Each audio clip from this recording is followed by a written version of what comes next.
स्वराज मराठीमध्ये आपलं स्वागत आहे. सर्वसामान्यांचा आवाज, निर्भीड, बेधडक, स्वराज मराठी. पाहूया स्वराज्य मराठी टॉप 10 हेडलाईन्स. सांगलीत राजकीय भूचाल, राष्ट्रवादीचा विराट मोर्चा, पडळकर पाटील आमने सामने. पडळकर की पाटील, सांगलीत राष्ट्रवादीच्या मोर्चामुळे राजकीय रणधुमाळी. धाराशिव, बीड, जालन्यामध्ये पुराच्या पाण्यात अडकलेल्यांना जीवदान बचाव पथकाच्या प्रयत्नांची शर्त. धुवाधार पावसामुळे मराठवाड्याला पुराचा वेढा.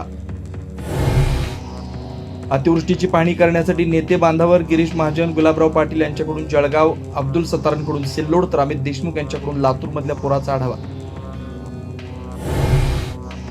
एकनाथ शिंदे पक्षामधील अकार्यक्षम मंत्र्यांवरती नाराज असल्याची चर्चा. प्रशासकीय कामाची पद्धत आणि पक्ष संघटनेकडे दुर्लक्ष होत असल्याचा दावा. विनंतीचा मान राखून विचार केला जाईल, रिकामं ठेवू नका म्हणणाऱ्या धनंजय मुंडेंच्या विनंतीवर अजितदादांची प्रतिक्रिया. तर गोपीनाथ मुंडेंच्या स्वप्नपूर्तीसाठी ओबीसींचं काम करण्याचा भुजबळांचा सल्ला. 50 वर्षांचा विचार करून अभ्यासक्रम बदलाच्या हालचाली. मात्र काही राजकीय पक्षांकडून गैरसमज निर्माण करण्याचा प्रयत्न. हिंदी सक्तीवरून अजित पवारांचा ठाकरे बंधूंवर अप्रत्यक्ष निशाणा. नवरात्रीच्या मुहूर्तावर मुख्यमंत्र्यांच्या हजेरीत ठाणे मेट्रोची ट्रायल रन. मेट्रोमध्ये अडथळा ठरणाऱ्यांचा स्पीड ब्रेकर उकडून टाकला. शिंदेंचा उद्धव ठाकरेंना टोला.